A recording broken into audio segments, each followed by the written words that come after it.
Welcome back to the Alex Jones Show. I'm David Knight, and we're going to be talking to Craig Richardson with Energy and Environment Legal Institute. And let me tell you one of the reasons that we wanted to talk to Mr. Richardson. Of course, we want to talk to him about what's coming up with the Trump administration, with the EPA, because they have been at the forefront of shutting down our energy, but also increasing the regulatory burden in a very unprecedented, very unconstitutional way during the Barack Obama administration. And they have been at the forefront these last days, this explosion of regulations, this explosion of chains that Obama is trying to put on the American people. They have been at the forefront of this. Every day this week, they have come after another major automobile manufacturer, trying to shut them down because they sell diesel engines. And it's not just about diesel engines, folks. It's not about fine particulate matter.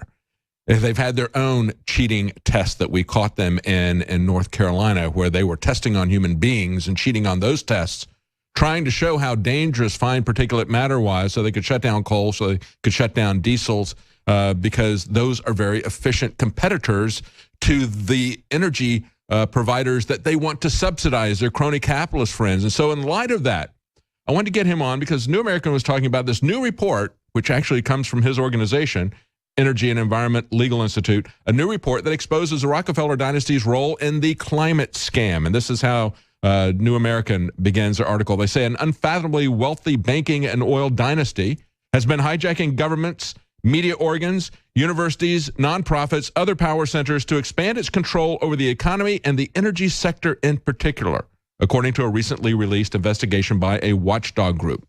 So we have Craig Richardson with that watchdog group. He is the president of V&E Legal, seasoned professional with more than 25 years of experience. He's worked for Congressman Steve Largent. He's worked for many offices and campaigns in U.S. senators and U.S. congressmen. He has participated in numerous issue campaigns, including anti-tax and deregulation initiatives. The website is eelegal.org. And of course, hopefully we are going to see some deregulation from the EPA. Let's talk about first, what do you think is going to happen with the new head of the EPA? We have the Attorney General from Oklahoma, who has been at the forefront of opposing over-aggressive regulation from the EPA, and he's proud of that, and he's the person that Donald Trump has selected to be the head of the EPA.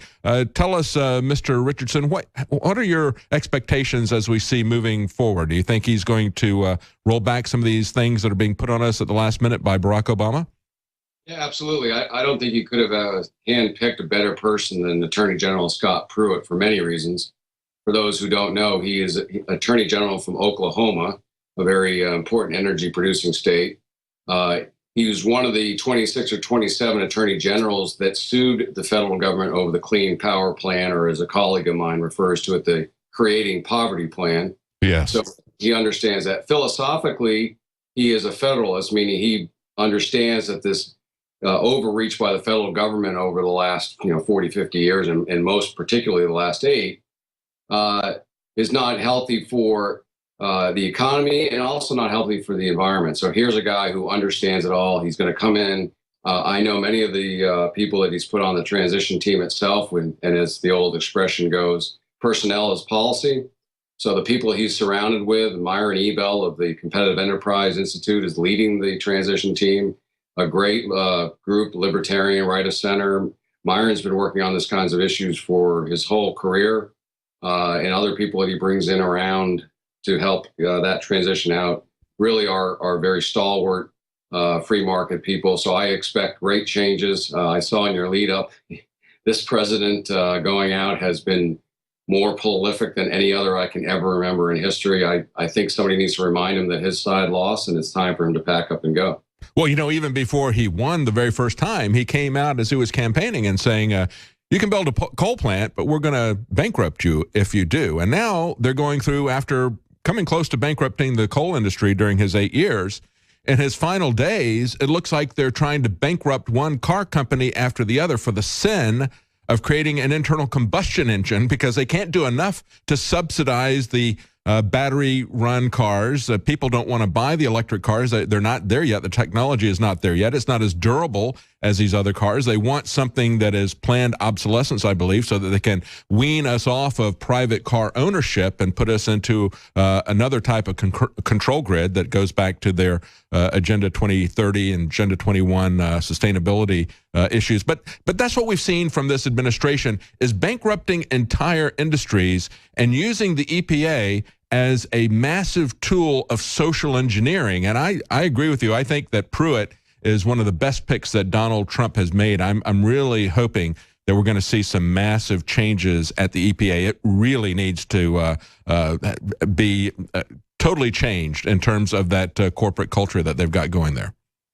Yeah, absolutely. And there's no question in some of our Freedom of Information Work Act that we did show that this administration, meaning the one that's about to leave, thank God, literally came in there on day one. I mean, we found documents going back to the same time period 8 years ago, leading up into the transition. But they had that game plan in place, what ultimately became the Clean Power Plan. They were going to come in. They had already identified coal-fired power plants that they were going to shut down. They came in with a plan, and mentioned it's all part of the UN's effort as well at the international level. But that's essentially the plan. The plan was to shut down coal first, open up the renewable energy markets, push that all to their green corporate friends and like Tom Steyer, who are already set up in there, and as well as just trying to completely control how much energy is used by the American public. And as we've seen too, after 8 years, completely devastating the overall energy markets. I mean, we have so much untapped potential in this country, so many great jobs that could be created by allowing us to do and produce and drill and other things in our own country. And then, of course, you've got the whole issue of getting us finally weaning us off of oil from the Middle East. I mean, great, certainly foreign policy issues that all make sense. And this administration had a different agenda from day one. And thankfully, as I said, they're on their way out. And I don't think it's even an environmental issue if we look at this. If you look at coal, they've got coal-powered plants that they could make clean, but they wanted to shut it down because they wanted to move us in a different direction. And this is very important for people to understand how the Rockefellers are behind this and how this is a move from different globalist elites to shut down one industry and move things over to another industry, to use this as a justification for centralized globalization, centralized global control. But I think it's also an important story, Craig, about what happens to individuals. We saw what happened to this guy who had 8 acres in Montana, and he had a pond that he put on his land, and he went through all the permits with the state government, with the local government, and everything was fine. And then the EPA said, no, we own all the water in the United States, and we don't like what you did here, and we're going to impose fines of tens of thousands of dollars a day against you. We're going to come after you and try to garnish your wages. He worked as a welder. This is the kind of oppression that the EPA does. And Craig, as you know, as this was going on, they're polluting in a massive way I think it was the Anime River that went through 3 different states because they went in, they were warned by a veteran engineer that what they were doing at one of these mines was going to explode. And he even said before they did it, he said they want to do this because they want to create a super fund. And then they went ahead and did it, and it turned out exactly the way that retired engineer pointed out, and they polluted the water over 3 states and an Indian reservation, and with heavy metals. So these are the same people saying we're protecting the environment, persecuting this small individual on his 8 acres, and then polluting a river over 3 states and an Indian reservation. Yeah, and I think you hit the nail on the head, because this has nothing to do with the environment. Let's face it. I mean, one of the things I'm very offended by, I come from New England, from long family history and conservation and using the land for purposes. A good friend of mine, Debbie, is a rancher and 5th-generation rancher in California, and they're doing the same thing with her. She actually ended up running for Congress because she couldn't take it anymore. I mean, these have been stewards of their land and raising cattle and doing everything else. And as she always points out, I can't think of anybody who's more into their own property and protecting it than we are. And why is this unelected group of people out of Washington coming in here and telling us what to do? And all those horror stories you pointed out are exactly right, because the point is, in the end, they're not about trying to make the environment better. They're not about clean water and everything else. It's about centralized control. It's about shifting industries from one to another. Like we discussed, the irony is, like, you get a guy like Tom Steyer who spends millions of dollars on elections trying to shut down coal-fired power plants. Yet here's a guy who made money in coal-fired power plants. His hedge fund, his old hedge funds, still citing them overseas. So he's still making money on it. George Soros, once the coal stocks went down to near zero, went running around buying up all the assets. So this isn't about trying to clean up the environment. This is about trying to control the asset, control the resources, and then also prop up this sort of fake green energy industry. That's what this renewable energy plans are all about, where you have these unrealistic levels of attainment, because Al Gore and everybody else is already knee deep in that industry already. Yeah, you talk about Soros and Al Gore, but also Elon Musk. This is a guy, LA Times pointed out, has gotten over $4 billion of government subsidies to build factories, subsidization of the cars that he sells. Of course, the cars that you buy with internal combustion engines, whether the gasoline or diesel, they have a higher price because that money is going to be subsidizing cars that people buy from Tesla. And yet at the same time, they just put a $4 billion charge against Volkswagen, arrested one of the executives, charged him criminally. Nobody has died here. They've never taken this kind of action against any car company before, even though they've had situations where they've had exploding Pintos, they've had SUVs that are rolling over, they've had airbags that have exploded and killed people. They've never taken this type of action before like they have against VW. Now, each successive day, we're seeing them go after Chrysler, tanking their stock, going after Renault, taking their stock. But meanwhile, transferring money to Elon Musk. They have their preferred people. It's crony capitalism. And when we come back, we're going to have Craig Richardson with E&E Legal break down for us how the Rockefellers are behind this. So stay with us. We're going to be right back. Very interesting report. Welcome back to the Alex Jones Show. I'm David Knight, and we're talking to Craig Richardson with Energy and Environment Legal. That's eelegal.org. We talked in the last segment about how he mentioned how George Soros went in and bought coal stocks after Barack Obama collapsed that industry. Also, Elon Musk is getting massive subsidies at your expense if you buy a car that isn't an electric car. He gets those carbon credits. But there's another crony capitalist that's at the bottom of all this, and that's what I wanted Craig to break down for us in this segment here. And that's a report that came from his organization, the Rockefeller Way. The family's covert climate change plan, because we need to understand what's really behind all this. Break that down for us, Craig.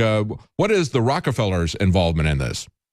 Well, dealing with the Rockefellers is a little hard. There was an expression from history you probably recall when during the Roman Empire, they would say all roads lead to Rome. Well, in the United States, really over the last 100 years, when you're dealing with any major policy, whether it's health or pharmaceuticals or environment or energy, you can say that all roads lead to Rockefeller Plaza. Mm-hmm. In some shape, way, or form, these people have been involved.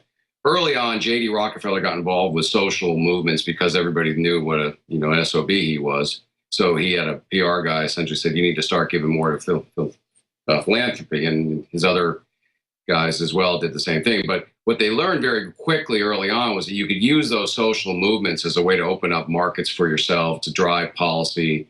I don't think there's any better example than to look at the United Nations, and if you scratch the surface there, you realize that it was the Rockefellers themselves that donated the land in Manhattan for this now international organization that gave them an international reach.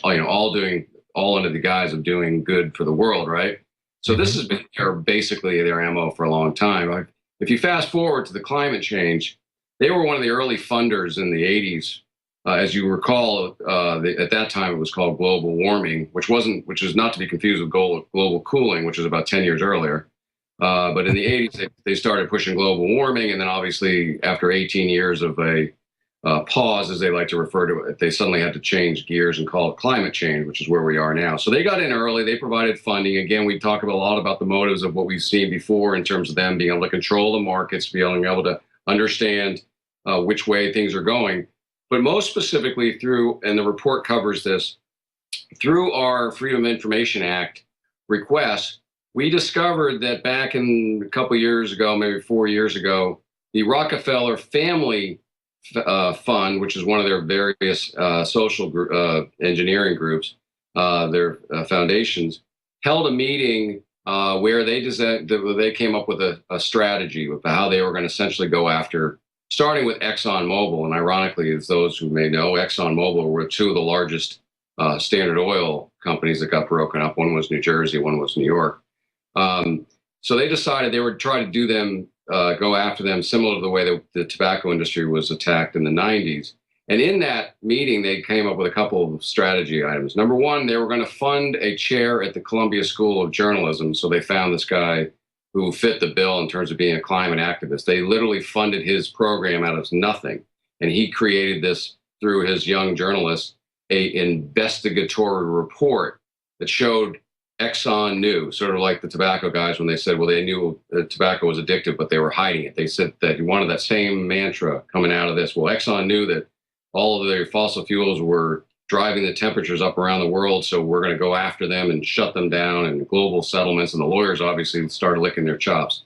So that was one, get Columbia to fund that, and they to do a report, which they did. Then once the report was done, they used another group that they fund called Inside Climate News, which has a bunch of old reporters from, blue chip papers like the Washington Post and LA Times, but, sort of obviously activist 60s types. And so they came out, with this, releasing this report and this breaking news, and then LA Times covered it. So next thing you know, you've got the echo chamber working, saying the scandal breaks of Exxon knew. And then the last piece of this strategy that the Rockefellers developed in their own boardroom was that they needed to find a sympathetic attorney general who could then use the prosecutorial powers that he has as an AG at a state level to basically go after Exxon. And actually not only Exxon, but what really became nefarious is they started going after groups like Competitive Enterprise Institute. Anybody that Exxon had donated to, they suddenly wanted to go after and shut up. And they didn't have to go very far because they found this activist AG in New York, Eric Schneiderman, and he took the bait, or he took the incentive. Yeah, exactly. Well, I wish we had more time. We're out of time. And if you want to see, we just scratched the surface. Craig Richardson, president of Energy and Environment. If you want to see the rest of that report, right, you can see that at eelegal.org. Is that correct, Craig? Absolutely. That's a very important report to read. There's more information there than we could ever possibly cover on the show. Go there and get that information. Thank you so much, Craig.